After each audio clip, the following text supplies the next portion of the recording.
Welcome to the Sleep Channel. This is a place built for minds that will not quiet, for the thoughts that return the moment your head meets the pillow, for the stillness that never quite arrives, for the version of you that is tired, genuinely tired, and yet somehow cannot rest. You are not alone in that. Many minds carry more than they should at the end of a day, replaying conversations, rehearsing tomorrow, holding on to things that the night was supposed to wash away. If that is you, you are exactly where you need to be. Here, every night, we tell a story.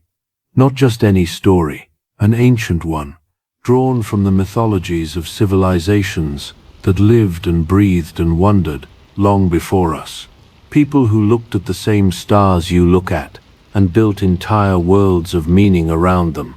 Stories that have survived centuries, not because they are exciting, but because they carry something deeper, something unhurried, something that reminds the restless mind that the world is vast and old, and that it has been turning quietly long before your worries existed, and will continue turning long after they are gone. You do not need to do anything here. You do not need to follow closely. You do not need to remember. You only need to breathe and let the words carry you somewhere gentle until sleep finds you on its own. This is the Sleep Channel, and tonight we have a story for you. Tonight we travel to ancient Japan, to a time long before the noise of the modern world, before the rushing and the crowding and the endless demands that fill a day, a time when the land was quieter, when the sea was wider, and when the lives of ordinary people moved at the pace of the tide. In a small village, sitting at the edge of the ocean, there lived a young man named Urashima Taro. He was not remarkable in the way that legends usually are. He was not a warrior, or a scholar, or a man of great ambition. He was a fisherman, a simple man, with a simple boat and a simple life. He rose with the morning, cast his net into the sea, and returned home when the light began to fade. That was his world, and for a long time it was enough. But one day, at the edge of the shore, he came upon something unexpected. A small thing, a quiet thing, and yet a thing that would change the entire direction of his life. A choice presented itself to him, not loudly, not dramatically, but gently, the way the most important choices often do. He made that choice, and the sea received him. What followed was unlike anything a man of his village could have imagined. A journey downward into stillness, into wonder, into a world where time did not move the way it does up here, where days felt like moments, and moments stretched into something vast and unhurried. He did not know, when he descended into those quiet waters, that the world above would not wait for him. He did not know what was waiting inside a small lacquered box that would one day be placed into his hands. Tonight, we follow Urashima Taro from the shore of his quiet village to the palace beneath the sea, and back again to a home that time had already forgotten. Find a comfortable position now and close your eyes. Let your body grow heavy and your breath grow slow. The story is about to begin. There is a place on the coast of ancient Japan where the land does not end so much as it surrenders, where the earth, tired of holding itself together, simply opens its hands and lets the sea take over. The cliffs are low there, the sand is pale, and the water, on most mornings, is the color of old silver. Not bright, not dramatic, just wide and old and endlessly patient. It was here, in a village so small it had no need for walls, that Urashima Taro was born. He grew up with the sound of water in his ears, not as something remarkable, but as something ordinary. The way some children grow up with the sound of wind through wheat fields. or the distant bells of a temple, or the voices of a crowded market. For Urashima Taro, it was always the sea, always the slow push and pull of the tide against the shore, always the cry of birds overhead, and the smell of salt on everything, on his clothes, on his hands, on the wooden beams of his small home. He was a young man now, not old enough to be weathered, not young enough to be careless, somewhere in between, which is perhaps the most honest place a person can occupy. He had his father's boat, a narrow wooden thing that sat low in the water and moved slowly, deliberately, as though it too understood that there was no great hurry. He had his nets, he had his mornings, and he had the sea. That was the shape of his life. He did not think of it as small. It did not occur to him to want something grander, something louder, something more. He woke before the light, pulled on his clothes in the dark, and walked the familiar path from his door to the shore. His feet knew every stone of it, every dip in the earth, every place where the grass gave way to sand, every sound the path made beneath him, depending on whether it had rained in the night. He would push his boat into the shallows, climb in, and row, out past the place where the water changed color, out past the rocks where the cormorants gathered in the early morning, standing very still with their wings held open, as though they were drying something invisible, out to the quieter water, where the only sound was the dip of his oars and his own breathing and the vast indifferent silence of the open sea.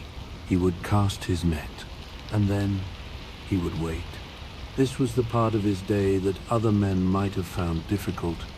The stillness, the not knowing, the sitting with nothing but water in every direction and your own thoughts for company. But Urashima Taro did not find it difficult.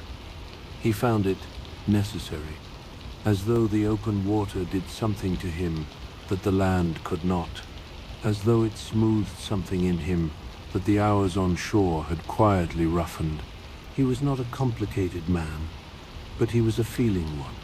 He noticed things, the way the light landed differently on the water depending on the season, the way certain birds appeared only in certain winds, the way the sea could look completely calm on the surface and yet pull at the bottom of his boat with a slow, deliberate strength that reminded you it was never truly still, never truly sleeping. He respected it for that. He returned to shore each afternoon with whatever the sea had given him. Sometimes it was generous, sometimes it was not. He did not argue with either outcome. He cleaned his catch, mended whatever needed mending, ate his evening meal alone in his small home, and slept. And the next morning, he did it all again. This was his life, quiet, honest, unhurried. And it might have continued this way indefinitely, season into season, year into year, the sea and the man growing old together in a kind of unspoken agreement, had it not been for one afternoon, one unremarkable afternoon, when the light was already beginning to soften toward evening, and Urashima Taro was walking the shore after returning his boat, his nets folded over his shoulder, his mind on nothing in particular. He almost did not see it. A small shape, low to the ground, moving in a way that was wrong, labored, desperate. He slowed his pace and looked more carefully. It was a turtle, not large, young, perhaps, or simply small by nature. It had pulled itself up onto the wet sand, and around it, a group of children from the village had gathered. They were not being cruel in the way that children sometimes are with intention. They were simply curious, and in their curiosity, they were pressing too close, turning the creature over, poking at the soft edges of its shell with sticks and fingers, laughing at the way it struggled to right itself. The turtle's legs moved in the air, reaching for ground that was not there. Urashima Taro stopped walking. He watched for a moment, long enough to understand what was happening. long enough to feel something shift quietly inside him. Not anger exactly, but something close to it. Something that came from the same place as his respect for the sea. A recognition that some creatures deserve to be left to their dignity. He set down his nets, and he walked toward the children. The children scattered easily enough. They were not bad children. They simply needed a reason to move on. And Urashima Taro gave them one. Not with anger, not with a raised voice. He was not that kind of man. He simply stepped into the space between them and the turtle, and looked at them with the quiet, unhurried certainty of someone who had already made up his mind. Children understand that look. They always have. One by one they drifted away, back toward the village, back toward whatever the evening had waiting for them. Their laughter faded down the shore, swallowed eventually by the sound of the tide, until there was nothing left but the wind and the water, and the small creature still struggling in the wet sand. Urashima Taro crouched down. He did not rush. He set his hands on either side of the turtle, carefully, the way you handle something that has already been frightened once and does not need frightening again. The shell was smooth beneath his palms, cool from the water, patterned in the way that old things often are, not decoratively, but honestly, as though time itself had pressed its mark into the surface and seen no reason to apologize for it. He could feel the animal's weight shifting slightly in his hands, the legs still moving, still reaching. He spoke to it quietly, not words that meant anything particular, just sound. The kind of low, unhurried murmur that says you are safe now without needing to say it directly. He had spoken to his boat that way sometimes, on mornings when the water was rough, and the crossing felt uncertain. He was not embarrassed by it. Some things respond to the tone of a voice even when they cannot understand the words. He carried the turtle to the water's edge. The sea was calm that evening, calmer than it had been all day, as though it had been waiting for this particular moment to still itself. The last of the light was sitting low on the horizon, not golden exactly, more the color of embers left too long, deep and quiet and almost gone. The waves came in small and slow, barely breaking before they pulled back again, leaving thin lines of white foam that dissolved into the sand almost before you could look at them directly. He set the turtle down at the place where the water met the shore. For a moment it did not move. It sat there at the edge, half in the sand and half in the shallow water, as though it too needed a moment to understand that it was free. Urashima Taro stayed crouched beside it. He was in no hurry. The nets could wait. The evening could wait. Some moments ask you to be still, and this felt like one of them. Then the turtle moved, slowly at first, the legs finding their rhythm again, the body lowering itself into the familiar pull of the water. It moved with a different quality now, not the desperate scrambling of a creature turned on its back, but something measured, deliberate, as though it remembered what it was. It reached the deeper water and paused. This was the thing that Urashima Taro would remember long afterward, longer than he could have known he would need to remember it. The turtle paused, in water deep enough to carry it, with the whole of the open sea waiting ahead. It paused, and it turned. Not the way an animal turns by accident. Not the way a creature shifts direction without awareness. It turned with intention. The dark eyes finding him where he crouched at the water's edge, the last light catching the surface of the shell, and for a moment that lasted longer than a moment should, it looked at him. Urashima Taro did not move. He was not a superstitious man in the way that some people are carrying omens in their pockets and reading meaning into every shadow. But he was a man who had spent enough time on the open water to know that the sea had its own rules, its own courtesies, its own ways of acknowledging a thing that had been done. He held the turtle's gaze. and then it was gone. Slipping beneath the surface without sound, without disturbance, as though it had simply chosen to become part of the water, and the water had accepted it without question. The sea closed over the place where it had been.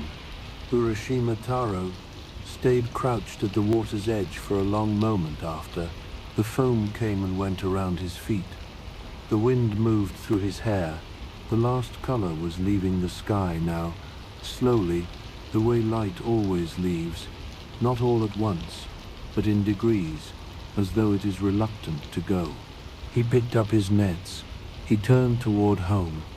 He did not know, as his feet found the familiar path back through the sand, that he would not be returning to that home. Not truly, not in any way that would matter. He did not know that the sea was not finished with him yet.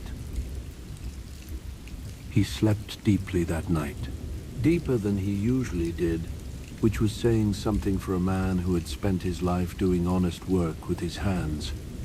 But there was a quality to that particular sleep that was different from the ordinary kind, the kind that comes not just from tiredness, but from having done something right, something small and uncelebrated and entirely right. He did not dream, or if he did not remember it. He woke before the light as always, dressed in the dark as always, and walked the familiar path to the shore. The morning was cool, the kind of cool that sits on the skin without being unpleasant, that reminds you that the world has been turning through the night without you, and has arrived at this particular moment fresh and unhurried and entirely indifferent to whatever you were worrying about when you closed your eyes. The sea was still, not the stillness of something waiting, but the stillness of something that has already decided. The surface was flat and dark in the early light, barely moving, as though the water itself had chosen this morning to be quiet. The birds that usually gathered on the rocks were absent. The wind that usually came in off the water before sunrise had not arrived. Even the sound of the shore seemed softer than usual, the waves so small they barely made a sound as they came in. Urashima Taro noticed all of this. He noticed it the way a man notices when a room he knows well has been rearranged in the night. Nothing dramatic, nothing he could point to and name precisely, just a quality in the air that was different from yesterday and the day before and every day before that, stretching back as far as he could remember. He pushed his boat into the shallows, and then he stopped. Something was in the water, not far from shore, in the place where the shallows gave way to deeper water. Something was moving just beneath the surface, not fast, not urgently, with the same slow deliberateness that the sea itself moved with on a morning like this. A shape, dark against the darker water, patient, as though it had been there for some time already, and was entirely prepared to continue waiting. He knew what it was before he could see it clearly. The turtle rose to the surface slowly, but it was not the same creature he had crouched beside the evening before, or rather, it was. And it was not.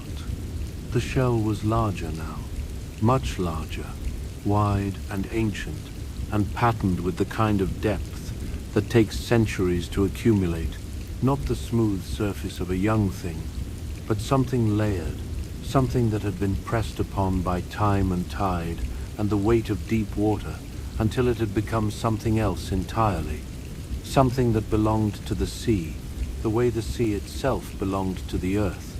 It floated without effort, dark eyes above the waterline, watching him. Urashima. Taro stood at the edge of the shore with his hands at his sides and the morning light just beginning to arrive at the edge of the world behind him. He was not afraid. This surprised him slightly, the absence of fear in a moment that perhaps warranted it. But there was something in the quality of the creature's stillness that made fear feel unnecessary, inappropriate, like raising your voice in a place of worship. He waited, and then the turtle spoke. Not loudly, not in the way of things that need to announce themselves, It spoke the way the sea moves on a calm morning, with a quiet authority that does not require volume to be felt. The voice seemed to come from everywhere and nowhere at once, from the water and the air and the particular silence of that particular morning, all at the same time. It told him that it was no ordinary creature, that it was a messenger sent from the palace beneath the sea, from Ryugujo, the dragon palace, where the Sea King ruled over the deep water and everything that lived within it. It told him that what he had done the evening before had not gone unnoticed, that kindness, genuine kindness, the kind that asks nothing in return and makes no audience of itself, is a rare thing, even beneath the sea, and rare things are always noticed by those who know what to look for. It told him he was being invited to descend, to come beneath the surface, beneath the world he knew, into a place where the light moved differently and time kept its own counsel, to be welcomed as a guest in the palace of the Sea King, to rest there, to eat there, to experience something that no ordinary fisherman from a small coastal village had ever been offered before. Erushima. Taro listened to all of this without interrupting. When the turtle finished speaking, the morning was a little brighter than it had been. The light had arrived fully now, sitting on the water in long flat strips, turning the surface from dark to silver, to something close to gold. He looked at his boat, at his nets folded over the side, at the village behind him, still quiet, still sleeping, smoke just beginning to rise from the nearest roof, as someone inside began their morning. He thought about his life, the shape of it, the honest smallness of it, and then he looked back at the turtle, waiting, patient, ancient, entirely without urgency. Urashima Taro took a slow breath, and he stepped into the water. The water received him quietly. That was the first thing he noticed. Not the cold, not the pressure, not the instinctive alarm that a body feels when it goes beneath the surface. Those things did not come. Instead, there was simply reception. The way a door opens for someone expected. The way a seat is pulled out before you have thought to ask for it. The sea took him in without resistance, without question, as though it had been holding a space with his shape in it for a very long time. He could breathe. He did not know how. He did not ask. Some gifts are diminished by the asking. He followed the turtle downward. The light changed first. On the surface it had been the flat gold of early morning, familiar and honest and entirely of the world he knew. But as he descended, it shifted, softened, became something that had no name in the language of the shore. Not darker exactly, but deeper. The way a color deepens when you add water to it. The way blue becomes something else entirely when there is enough of it in every direction at once. It was blue here, but not one blue. Dozens of blues layered over and beneath each other, shifting as he moved through them the way the surface of a soap bubble shifts when you hold it up to the light. Midnight at the edges, something close to green in the middle distance, and directly ahead, where the turtle moved with slow, ancient confidence, a blue so pale it was almost white, almost luminous, as though the water itself was generating its own quiet light from somewhere very deep and very old. Things moved around him, not threateningly, not with the sudden darting urgency of creatures disturbed. They moved the way things move when they are entirely at home, with a particular unhurried grace of beings that have never needed to be anywhere other than exactly where they are. Fish that caught the light and threw it back in colors he had no words for. Creatures that drifted rather than swam, trailing long, slow ribbons of themselves through the water behind them, neither arriving nor departing, simply existing in the current with a patience that made his own life on the shore feel briefly frantic by comparison. He watched all of it, and the turtle led him deeper. Time moved differently here. Or perhaps it did not move at all. He could not have said how long the descent took, whether it was minutes or something longer, because the usual markers were absent. There was no sun to track, no change in the light that suggested the passing of hours.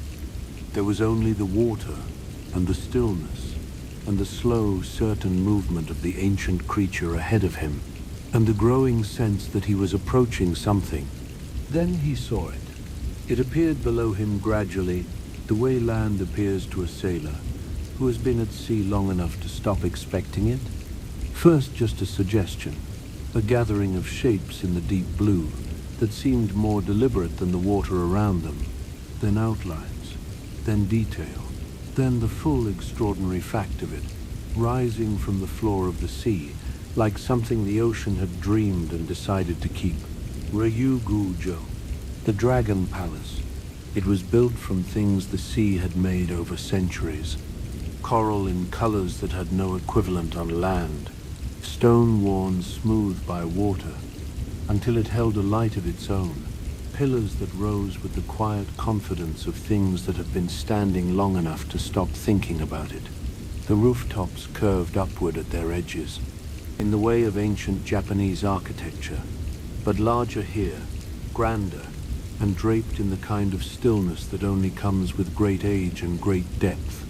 Light moved across its surfaces in the slow rippling patterns of filtered water, giving everything a quality of gentle, continuous motion, as though the palace itself was breathing.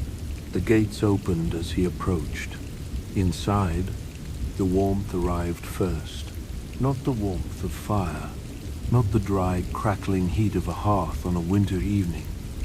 Something softer than that, something that seemed to come from the walls themselves, from the floors, from the air that was not quite air but moved like it, and sustained him like it, and felt on his skin like the first moment of stepping indoors after a long, cold crossing on the water. He was welcomed, not with ceremony exactly, but with a quality of attention that felt like ceremony. Figures moved through the palace with the same unhurried grace as the creatures outside, and they turned toward him with expressions that said he was expected, that his arrival was not a surprise but a completion, something that had been pending and was now resolved. And then she was there, Otohime. She did not announce herself. She did not need to.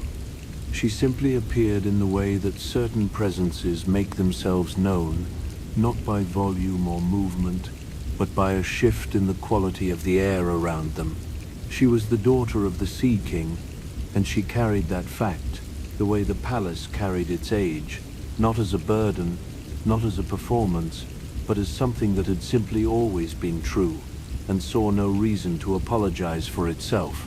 She welcomed him by name, Urashima Taro, spoken in a voice that was calm and warm and entirely certain, the way the sea is certain, the way the tide is certain, the way all things are certain that have been doing what they do long enough to have forgotten any other way of being.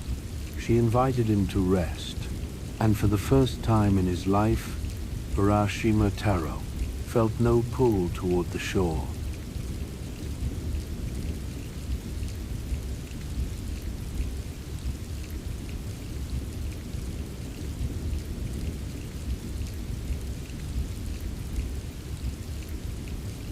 He stayed, not because he forgot the shore, not because the memory of his village, his boat, his small home with its smell of salt and old wood, faded from him entirely, but because the palace had a quality that the land had never offered him, a stillness that was not emptiness, a fullness that did not demand anything of him in return for itself. He ate at tables that were never bare. He slept in rooms where the light moved slowly across the walls in the patterns of deep water, soft and continuous, and endlessly patient. He walked through corridors of coral and ancient stone, and heard music that seemed to have no source, that seemed to belong to the water itself, the way certain sounds belong so completely to the place that produces them that you cannot imagine one without the other. And he spent his days with Otohime. They walked together through the gardens of the palace, where things grew that had no name on land, where color accumulated in ways the surface world did not permit. She spoke to him of the sea, of its history, of the things it had witnessed in its long, unhurried existence, of the civilizations that had risen on its shores and fallen back into it, of the ships it had carried and the ships it had taken, of the creatures that lived in its deepest places and had never once seen the light of the sun and did not miss it. He listened to all of it, and the days passed, except that they did not pass the way days pass on land. There was no urgency to them, no sense of one day ending and another beginning with the particular finality that a sunset brings. When you are living a life measured in seasons and harvests and the slow accumulation of years, time in the palace moved the way water moves in a deep and sheltered place, continuously, gently, without the sharp edges that mark its passing in the world above. He did not know how long he had been there. He did not ask. But one morning, or what felt like morning, in the way the palace had of suggesting the rhythms of the surface world without quite replicating them, he woke with something on his mind that had not been there the night before, a feeling he could not name precisely, not unhappiness, not dissatisfaction, something quieter than either of those things, something that sat in the chest without weight, but with presence. He thought of the shore, not desperately, not with the sharp ache of homesickness, but with the particular tenderness that comes when you think of something you love that is very far away. The pale sight, the sound of the tide in the early morning, the path his feet had worn between his door and the water, over years of the same quiet journey. The village still sleeping when he passed through it before dawn. He went to Otahila. He told her, quietly and without drama, that he wished to return, that he was grateful, genuinely, entirely grateful for everything the palace had given him, but that something in him was turning toward the surface the way a plant turns toward light, not because the dark was wrong, but because it was its nature. She listened without interrupting. When he finished, she was quiet for a moment. The kind of quiet that is not empty but full, the kind that means something is being considered with the full weight of attention it deserves. Then she rose, and she returned with a box, small and lacquered, dark as the deep water, with a surface so smooth it seemed to hold the light rather than reflect it. She placed it into his hands with a care that itself was a kind of message. The weight of it was slight, but the way she held it before releasing it suggested that what was inside carried a different kind of weight entirely. She told him it was called the Kamatebaka, the jeweled box. She told him to take it with him, that it was a gift, a piece of the palace to carry back to the surface, something to remember this place by. And then she told him the one thing he must not do. He must never open it. He looked at the box in his hands, at the smooth, dark surface of it, at the way the light moved across it, the way light moves across deep water. He looked back at the certainty in her expression, the warmth of it, and beneath the warmth, something else, something that asked him to trust her without explaining why trust was necessary. He told her he understood. The turtle was waiting at the gates. The ascent was quieter than the descent had been. The colors reversed themselves slowly, the deep luminous blue giving way to lighter water. The creatures of the deep replaced by those that lived closer to the surface. The silence of the palace depths gradually filling with the distant sounds of the world above. He watched it all the way he had watched the descent, with full attention, with the knowledge, somewhere beneath conscious thought, that he was seeing something he would not see again. The surface arrived the way it always does, all at once. The light hit him first. Not the soft, filtered light of the palace, but the full, honest light of the sun on open water, sharp and warm, and entirely of the world he knew. He gasped, not from the shock of it, but from the recognition, The smell of salt, the sound of the wind, the particular texture of the air above the sea that is different from the air anywhere else on earth. He was home. The turtle brought him to the shore and said nothing. There was nothing left to say. It had done what it came to do. It slipped beneath the surface without ceremony, without farewell, and was gone. Urashima Taro stood on the shore with the box in his hands. He looked at the village. Something was wrong. Not dramatically, not in a way he could point to immediately, but in the accumulation of small things that did not match the village he had left. The rooftops were different, the paths had shifted, the faces of the people moving in the distance were entirely unknown to him. He asked an old man passing on the shore if he knew the Taro family. The old man thought for a long moment. He said that name belonged to a story his grandfather had told him of a young fisherman who had walked into the sea one morning and never returned, 300 years ago, or thereabouts. Nobody remembered exactly anymore. Urashima Taro stood very still. The box was in his hands. He did not think about what he was doing, or perhaps he did, and the thinking was simply too slow to stop the hands. He looked at the box, at the smooth dark surface, at the light moving across it, at the thing Otohime had asked of him with her eyes before she asked it with her words. He opened it. A white mist rose from inside, slowly at first, then with a quiet, inevitable certainty, the way the tide comes in. It curled around his hands, his arms, his face. It was cold, not painfully so, just deeply, anciently cold. The cold of something that has been waiting inside a sealed place for 300 years, and is only now, finally, being released.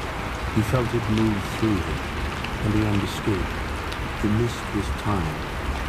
300 years of it compressed into that small dark box, waiting for him, waiting to find him, and return to him.